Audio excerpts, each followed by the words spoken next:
ప్రజా సమస్యల పరిష్కారం దిశగా కూటమి ప్రభుత్వం ముందుకు వెళ్తుందన్నారు శాసనసభ్యులు పులివర్తి నాని. 100 రోజుల్లో సాధ్యమైనన్ని సమస్యలు పరిష్కరించామన్నారు. నియోజకవర్గంలో గంజాయి ముఠాను అరికట్టామని, రహదారుల మరమ్మతులు చేశామన్నారు. మరింత సమాచారాన్ని మా ప్రతినిధి దామోదర్ అందిస్తారు. కూటమి ప్రభుత్వం అధికారంలోకి వచ్చి 100 రోజులైంది. 100 రోజుల ప్రభుత్వ పాలన ఏదైతే కూటమి అధికారంలోకి రావడంతో కార్యకర్తలు పెద్ద ఎత్తున ఆశలు పెట్టుకున్నారు. మరోవైపు ప్రజలు కూడా కూటమి అధికారంలోకి వచ్చిన తర్వాత స్వేచ్ఛగా బయటకు వచ్చి మాట్లాడుతున్న పరిస్థితులు. దీంతోపాటు పెద్ద ఎత్తున సంక్షేమ కార్యక్రమాలు అమలవుతాయని భావించారు. కానీ ఇప్పటికీ కొన్ని అమలయ్యాయి, మరికొన్ని ఉన్నాయి. కాకపోతే స్థానికంగా గత 5 సంవత్సరాలుగా నియోజకవర్గ వ్యాప్తంగా అస్తవ్యస్త పరిస్థితులు ఏర్పడ్డాయి. ప్రస్తుతం 100 రోజుల్లో చంద్రగిరి నియోజకవర్గంలో ఎలాంటి పరిణామాలు చోటు చేసుకున్నాయి, ఎలాంటి కార్యక్రమాలు మొదలు పెట్టారు అన్న అంశం మీద మనతో మాట్లాడడానికి చంద్రగిరి శాసనసభ్యులు పులివర్తి నాని ఉన్నారు. ఆయన అడిగి మరిన్ని విషయాలు తెలుసుకుందాం. సార్ చెప్పండి, 100 రోజుల పాలన, 100 రోజులు అంటే చాలా తక్కువ సమయం, కానీ ఎలాంటి కార్యక్రమాలు అమలు చేస్తారు? 100 రోజుల పాలనలో చంద్రగిరికి నియోజకవర్గంలో మెయిన్ రోడ్స్ ఉంది. అంటే తిరుపతి నుంచి ఆర్సీపురం మండలం అంటే రామాపురం పైన అనుప్పలికి పోయే రోడ్డు, లేదా రామాపురం నుంచి వెదురుకుప్పం పోయే రోడ్డు, పచ్చికాపురం పోయే రోడ్డు ఉన్నింది. గత ప్రభుత్వం శాంక్షన్ చేసిన ఆ ప్రభుత్వంలో పర్సంటేజ్ల కోసం పెండింగ్ పెడితే వచ్చిన వెంటనే మాట్లాడి అదేయటం జరిగింది. దాని తర్వాత నేండ్రగుంట దామల్ చెరువు రోడ్డు, దామల్ చెరువు మన కొమ్మిరెడ్డి కాల్పల్లి రోడ్డు కూడా ప్రజెంట్ జరుగుతూ ఉంది. చంద్రగిరి నుంచి మంగాపురం వరకు రోడ్డు కంప్లీట్ చేయడం జరిగింది. ఎక్కడెక్కడైతే ఇన్నర్గా ఉన్న రోడ్లకి ప్యాచ్ వర్క్ చేయడం జరిగింది. ఇది కాకుండా ఎప్పటి నుంచో ఉన్నటువంటి గత పాలకులు సొంత పంచాయతీ, ఆయన సొంత ఊరు అయినటువంటి తుమ్మలగుంటకు కూడా అండర్ డ్రైనేజ్ పెట్టి, ఆ అండర్ డ్రైనేజ్ ఆ రోజు అయితే 7,60,00,000 7,90,00,000 ఉంటే ఆ టెండర్ హోల్డర్ని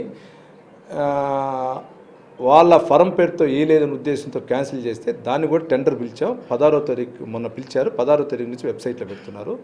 కొన్ని సంవత్సరాల నుంచి ఉన్నటువంటి చంద్రగిరి నియోజకవర్గంలో చంద్రగిరికి హెడ్ క్వార్టర్స్లో ఉన్నటువంటి విజయనగర్ కాలనీ కానీ, విజయనగర్ కాలనీ తర్వాత ఉన్న రాయలపురంలో కూడా డ్రైనేజ్ ప్రాబ్లం ఉంటే వాటికి కూడా టెండర్లు పిలిచి వాటికి కూడా చేయటం. అంటే ఏదైతే మీ ఇంతకుముందు గంజాయి దందా కానీ పెద్ద ఎత్తున సాగేది, అదేవిధంగా మిగతా అరాచక కార్యక్రమాలు పెద్ద ఎత్తున సాగేవని అప్పట్లో మీరు చేశారు. కొంత గంజాయి అమ్మకాలు కూడా అప్పుడు జరిగినప్పుడు ప్రత్యక్షంగా మీరు కానీ లోకేష్ బాబు కానీ చూశారు. అయితే ఈ విషయంలో మీరు ఎలాంటి చర్యలు తీసుకున్నారు, ఎలాంటి ఫలితాలు వచ్చాయి? గంజాయికి ప్రధాన అడ్డా ఒకప్పుడు తిరుపతినింది. ఆ తిరుపతికి చుట్టుపక్కల ఉన్న చంద్రగిరి నియోజకవర్గాన్ని ఈ వైసీపీ పాలకులు దాన్ని ఎక్కువ చేయడం జరిగింది. ఆ గంజాయిని యువతకి ఇచ్చి పెడదోని పెట్టి వాళ్ళ రౌడీజాన్ని పాడుకున్నారు. దాన్ని సమూలంగా అరికట్టాలని ఇప్పుడున్నటువంటి ఎస్పీ గారి నేతృత్వంలో అందరూ పోలీస్ అధికారులు పనిచేస్తున్నారు. మాకు ఆ నమ్మకం ఉంది. ముఖ్యంగా చంద్రగిరిలో పోలీస్ స్టేషన్కి పక్కన ఉన్నటువంటి కాలేజీకి ఎదురుగా ఒక 3 అంగుళ్ళు కట్టుకొని, అంటే చెప్పాలంటే ఆ షాప్స్ కూడా దౌర్జన్యంగా కట్టుకున్నారు గవర్నమెంట్ ప్లేసెస్లో. వాటన్నిటిని కూడా అధికారుల దృష్టి తీసుకెళ్తే వాటిని కూడా కొట్టివేసి వాళ్ళు కాంపౌండ్ కట్టి అక్కడ అటువంటి కార్యకలాపాలు లేకుండా చేస్తున్నారు. ఇప్పుడు దీంతోపాటు చంద్రగిరి నియోజకవర్గం ఆనుకున్నటువంటి ఆర్సీపురంలోనూ పక్కన ఉన్నటువంటి పాకాల మండలాల్లో కూడా స్టార్ట్ అయితే దానిపైన కూడా పోలీసు అధికారులు దృష్టి తీసుకుని రైడ్ చేసి కొందరు కేసులు పెట్టడం జరిగింది. వ్యవస్థలో ఉండే మూలాల కోసం అన్వేషిస్తారు. ఆ మూలాలు 100% దొరుకుతుంది. దొరికిన వెంటనే అన్ని సమూలంగా న్యాయం అవుతుంది. అందరూ ఏదైతే అధికారం మారిన రోజు నుంచి మీరు పెద్ద ఎత్తున మీరు మీ కార్యకర్తలు పెద్ద ఎత్తున దాడులు చేస్తున్నారంటే ఒక సోషల్ మీడియాలో ప్రచారం జరుగుతుంది. దానికి మీరేమంటారు? అంటే మీకు తెలుసండి, భాస్కర్ రెడ్డి అనే వ్యక్తి ఏ విధంగా బమ్మిని తమ్మి చేసేది మీకు తెలుసు. నేను దాన్ని ఎదుర్కొంటున్నా. ఆ ఎదుర్కొనేదాన్ని అతను చేసిన దౌర్జన్యాలు, అతను చేసేదాన్ని నా పైన రుద్దుతున్నాడు. గతంలో అతను తీసుకున్న అవినీతిని ప్రశ్నిస్తామని ఇప్పుడు నా పైన అవినీతి అని చెప్తున్నాడు. నేను ఎక్కడైనా ప్రమాణం చేస్తానా? నేను ఒక ₹1 టచ్ చేసినా ఎక్కడైనా ప్రమాణం. ఎవరైనా వస్తే టీ తాగవచ్చు వాళ్ళ దగ్గర, లేదా స్వీట్స్ తెచ్చిస్తే పక్కన బయట ఇచ్చేస్తా స్వీట్స్. నేను మీకు చెప్పా, ఇంకా ఓడి మాట్లాడకూడదు కాబట్టి మాట్లాడను.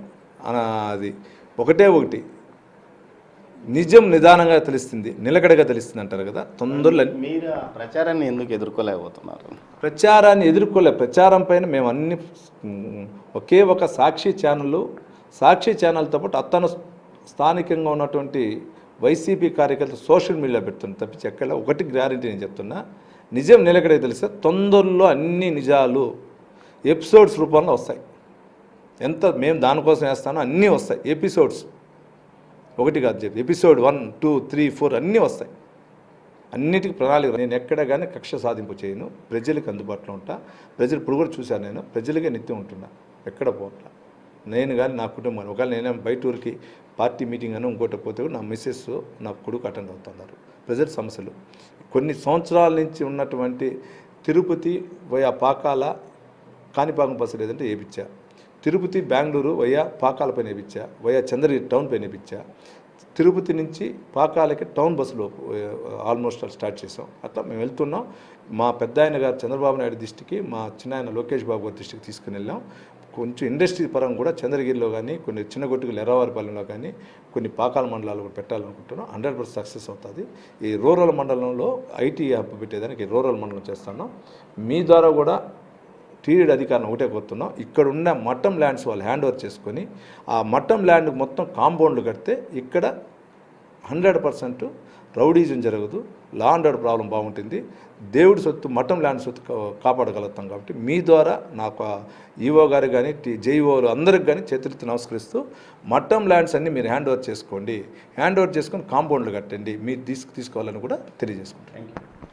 100 రోజుల పాలనలో ఏదైతే ప్రజలకు ఉపయోగకరంగా, ముఖ్యంగా గత 5 సంవత్సరాలుగా నిర్లక్ష్యానికి గురైన గ్రామీణ రహదారులను, అదేవిధంగా మొత్తం రహదారులను మరమ్మతులు చేయడం ప్రారంభమైంది. కొన్ని పూర్తి అయినాయి. దీంతోపాటు ఏదైతే పెన్షన్ పెంచడం కానీ, అదేవిధంగా గ్రామాల్లో ప్రశాంతత నెలకొనే విధంగా గంజాయి అమ్మకాలను పూర్తి స్థాయిలో అడ్డుకున్నామని ఎమ్మెల్యే పులివర్తి నాని అంటున్నారు. దీంతోపాటు ఏదైతే మరిన్ని ప్రజా ఉపయోగకరమైన కార్యక్రమాల అమలుకు తాను కృషి చేస్తాను, అందుకోసం తమ నాయకుల సహకారం తీసుకుంటానంటున్నారు. కెమెరా పర్సన్ పురుషోత్తంతో దామోదర్, తిరుపతి నుంచి.